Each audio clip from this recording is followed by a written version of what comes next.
There is a comfortable lie currently circulating on Wall Street and in Washington. It is the belief that, despite the noise, despite the chaos, the United States Federal Reserve is still the undisputed master of the global financial universe. We are told that when America raises rates, the world listens. We are told that the current stability in our markets is proof of American resilience. But if you look at the raw data, that story is no longer true. For the first time in the modern era, U.S. monetary policy is being overridden. While the Fed has been aggressively trying to tighten conditions to fight inflation, global markets have remained flooded with cash. That liquidity is not coming from New York. It is not coming from London. It is being pumped into the system by a historic expansion of the Chinese banking sector, an injection of capital so massive that it is effectively neutralizing American policy. This is not just a technical anomaly for traders to worry about. This is a flashing red light for American strategic power. When we lose the ability to define the cost of capital, we lose the ability to enforce our will. We are watching the erosion of the dollar's leverage in real time, not because we were defeated by a superior enemy, but because years of political dysfunction and institutional sabotage have convinced the world that we are no longer reliable. Over the next few minutes, we are going to dismantle the illusion of control. We are going to trace exactly how this liquidity shift is happening, how our own political volatility accelerated it, and what it costs the United States to be merely a participant in a financial system we used to own. If you are looking for reassurance that everything is fine, stop listening now.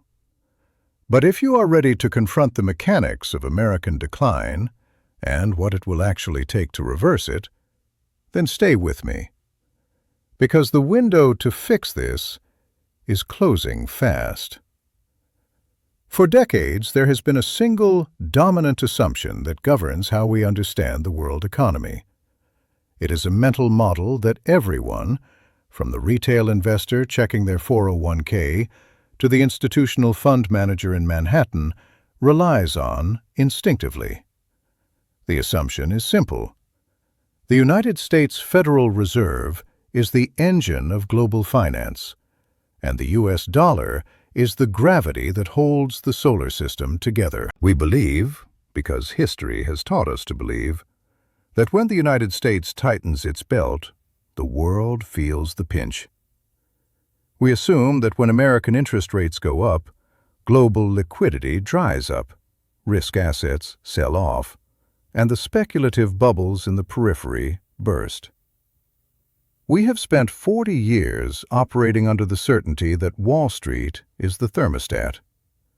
If the American economy overheats, the Fed raises rates, the temperature drops, and order is restored. It is a comforting thought because it implies control. It implies that no matter how chaotic the geopolitical landscape becomes, the master switch for global capital is still located in Washington, D.C. But if you have been paying attention to the actual behavior of markets over the last 24 months, you know that this mechanism is broken. We are currently living through an economic anomaly that shouldn't be possible under the old rules.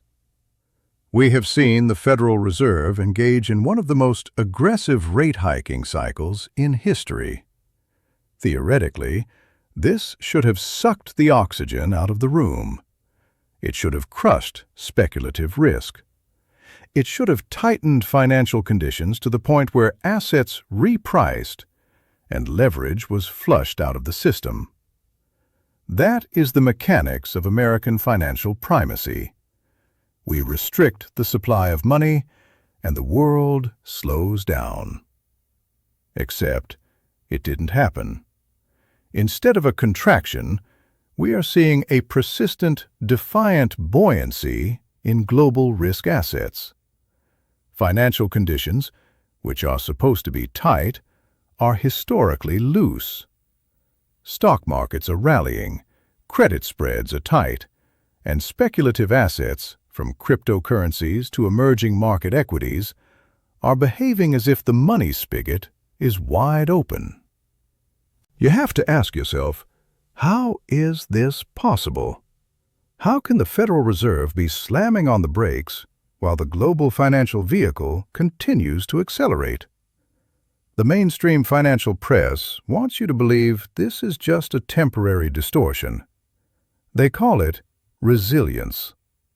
They tell you that the American consumer is just too strong, or that corporate earnings are defying gravity, or that AI innovation is rewriting the rules of productivity.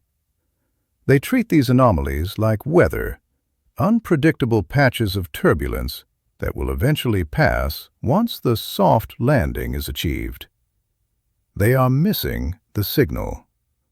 This is not weather. This is a climate shift. The reason markets are not responding to U.S. monetary policy the way they used to is not because the policy is weak. It is because the United States is no longer the only source of liquidity that matters.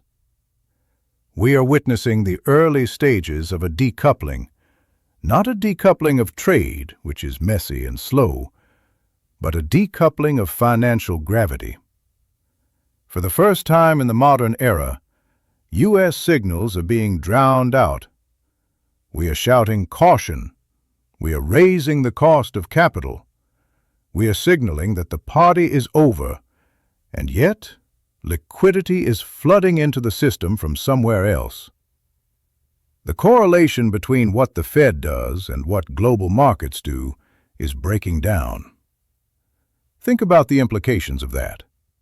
If the Fed raises rates to fight inflation or cool an overheated economy, but global asset prices keep rising because capital is pouring in from outside the dollar system, we have lost the transmission mechanism. We have lost the steering wheel. We are seeing the rise of a phenomenon where American institutions can still manage the domestic bureaucracy, but they can no longer define the global reality. We are seeing volatility detach itself from American macro signals. This is the uncomfortable truth that Washington and Wall Street are hesitant to vocalize. The liquidity driving this market, the capital keeping risk assets afloat, and the momentum overriding U.S. policy is not domestic. It is not ours. We are looking at a market that is increasingly operating on a different power grid.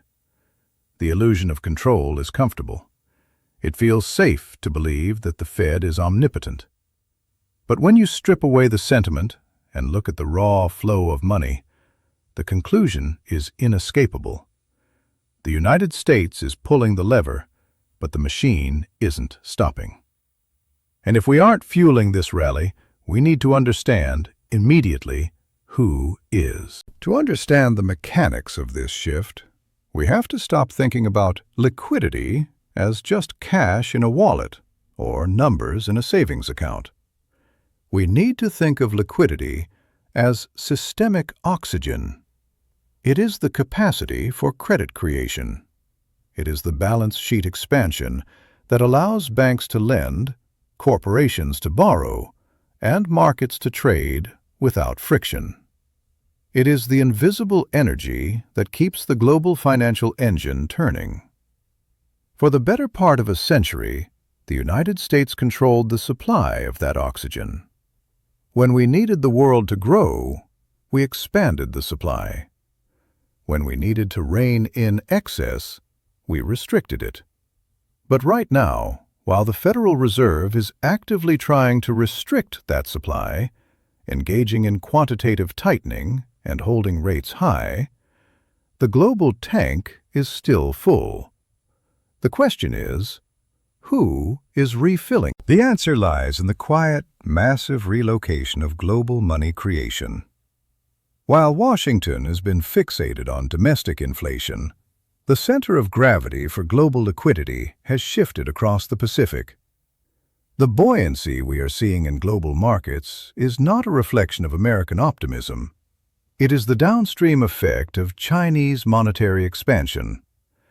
This is the reality that is often obscured by headlines about China's slowing GDP or their property sector crisis. We look at their economic struggles and assume they are contracting. But precisely because of those struggles, the Chinese state banking system has been engaged in a historic level of credit injection. They are flooding their system with liquidity to prevent a deflationary collapse. Here is why that matters to you, sitting in New York or Chicago or Dallas. Capital is fungible. It is like water. It is impossible to hermetically seal. You cannot print hundreds of billions of dollars worth of liquidity in the world's second largest economy and expect it to stay behind the Great Wall. It leaks. It seeks yield. It moves. When the People's Bank of China injects liquidity to prop up their banks or stimulate their manufacturing base, that money has to go somewhere. It flows into commodities, bidding up the price of copper, oil, and iron ore. It flows into the supply chains of emerging markets that trade heavily with Beijing. And eventually, through the complex plumbing of the global financial system, it washes up on American shores. It shows up in the resilience of the S&P 500. It shows up in the inexplicable stability of global risk assets. We are witnessing a situation where the Federal Reserve is pulling money out of the front door, and Chinese monetary authorities are shoveling it in through the back window. This fundamentally changes the game. It means that the Fed pivot that every analyst on Wall Street has been praying for, the moment when the U.S. central bank stops tightening and starts stimulating, is irrelevant. Or rather, it has been preempted. The pivot already happened. It just didn't happen in Washington. It happened in Beijing. The terrifying implication here is not just that China has money. It is that the sheer scale of their banking system and their monetary operations now rivals, and in some metrics exceeds, our own capacity to move markets. We are entering a phase where Wall Street is becoming a lagging indicator. We are used to the idea that the U.S. acts and the world reacts. But look closely at the charts. Look at the timing of global rallies. Increasingly, Wall Street is the one reacting. We are catching the tailwinds of decisions made in Shanghai and Beijing. The market is still moving, yes. The charts are pointing up, yes. But the engine driving that momentum is no longer under American management. We are no longer the primary authors of global financial conditions. We are merely the recipients of them. And that means the stability of our own markets is now contingent on policy decisions over which we have absolutely no control. This brings us to the most difficult part of the diagnosis. It is easy to look at the rising tide of liquidity from the East and view it as an external threat, something happening to us. But if we are honest, if we are rigorous in our analysis, we have to admit that this shift was not conquered, it was conceded. American decline is not inevitable. There is no law of physics that says the United States must lose its financial primacy. Our markets are deeper. Our rule of law, historically, is stronger. And our capacity for innovation is unmatched. Systems persist when they are defended. They persist when they are maintained. But for the last decade, we have not been maintaining the system. We have been stress testing it to the breaking point. To understand why global capital is diversifying away from the dollar, you have to look at the quality of the signal coming out of Washington. For 70 years, the primary asset of the United States Treasury was boredom, predictability. You knew that no matter who was in the White House, the debts would be paid, the treaties would be honored, and the regulatory framework would remain coherent. That predictability is what made the dollar the safe haven. We have torched that predictability. We have allowed our political dysfunction to bleed into the machinery of global finance. We have normalized the idea that the full faith and credit of the United States is a bargaining chip in domestic budget fights. We have turned trade policy, sanctions policy, and central bank independence into partisan footballs. And we have to address the specific acceleration of this decay during the Trump era. This is not about personality. This is about cold, hard, institutional risk. When the leader of the free world openly questions the validity of alliances, threatens to withdraw from integrated global systems, and treats the rule of law as an inconvenience rather than a foundation, the world takes notice. Trumpism, as a governing style, introduced a volatility risk premium to the American dollar. It signaled to the world that the United States is no longer a steady hand, but an erratic actor. It taught our allies and our adversaries alike that American commitments have an expiration date of 4 years. Capital hates uncertainty. If you are a central bank manager in Singapore, or a sovereign wealth fund director in the Gulf, and you see the United States oscillating between institutional sabotage and erratic protectionism, you do not put all your chips on Washington. You hedge. This is exactly what we are seeing. The de-dollarization narratives you hear aren't driven by a love for the Chinese yuan. They are driven by a fear of American unpredictability. Countries are building alternative financial rails, swapping lines of credit in local currencies, buying gold, engaging with Chinese payment systems, not because they want to replace America, but because they can no longer trust America to stay the course. We have created a strategic vacuum. By eroding our own institutions, by attacking the credibility of our own regulatory agencies, and by projecting chaos onto the world stage, we have given our competitors the greatest gift imaginable, a reason to look elsewhere. China did not have to defeat the American financial system. They simply had to wait for us to destabilize it ourselves. They are expanding into the space we vacated. They are offering liquidity where we offered sanctions. They are offering infrastructure where we offered incoherence. The erosion of our financial leverage is not an accident of history. It is a direct result of political choices that prioritized short-term populist disruption over long-term institutional stewardship. We are losing our grip on the global steering wheel because, for years, we have been fighting over who gets to slash the tires. Let's talk about the bill. Let's talk about what this actually costs. Because when we discuss liquidity origins or institutional erosion, it can feel abstract. It can feel like a debate for economists in a university seminar. But the price of this shift is not academic. It is geopolitical, it is tangible, and it is going to be paid by the United States for a generation. The immediate casualty of this fragmentation is leverage. For the last 30 years, the United States has possessed a superpower that no other empire in history has ever held: the ability to cripple an adversary without firing a shot. We could turn off the lights in Tehran or Moscow simply by denying them access to the dollar clearing system. We weaponized our central position in the global financial network. But that weapon only works if there is nowhere else to go.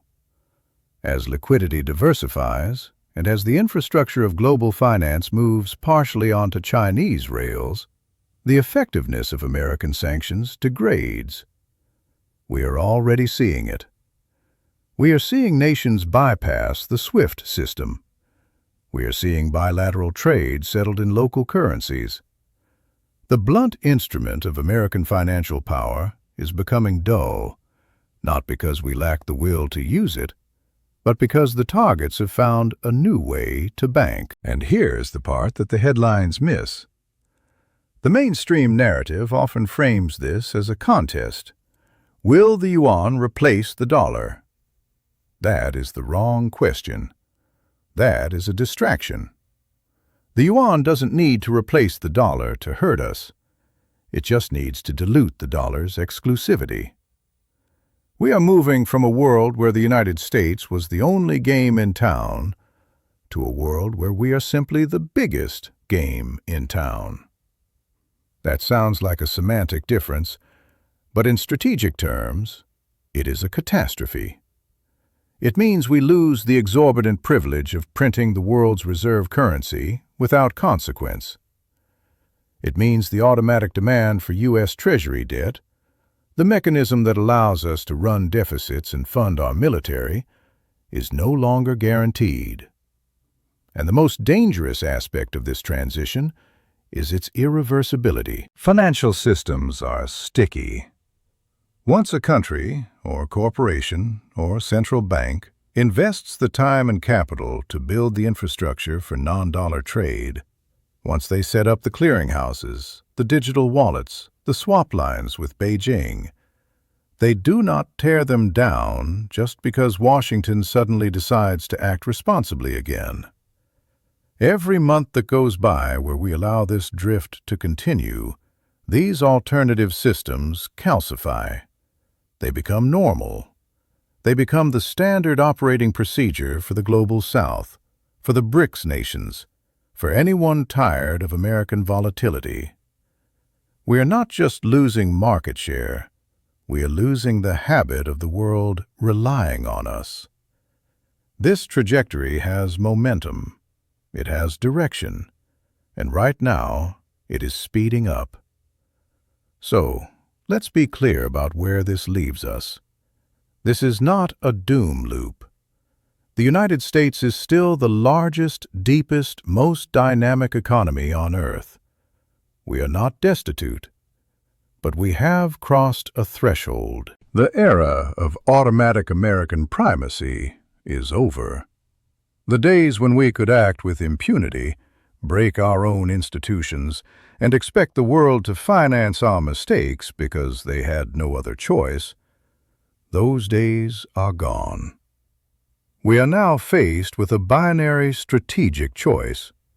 We can accept a future of managed decline, where we slowly retreat into a regional power, watching our leverage evaporate while we fight culture wars at home, or we can engage in the incredibly difficult, unglamorous work of institutional restoration. We can rebuild the credibility, the predictability, and the alliances that make the dollar the indispensable asset. But make no mistake, the default setting of the world is no longer American. If we want to keep our seat at the head of the table, we are going to have to earn it back.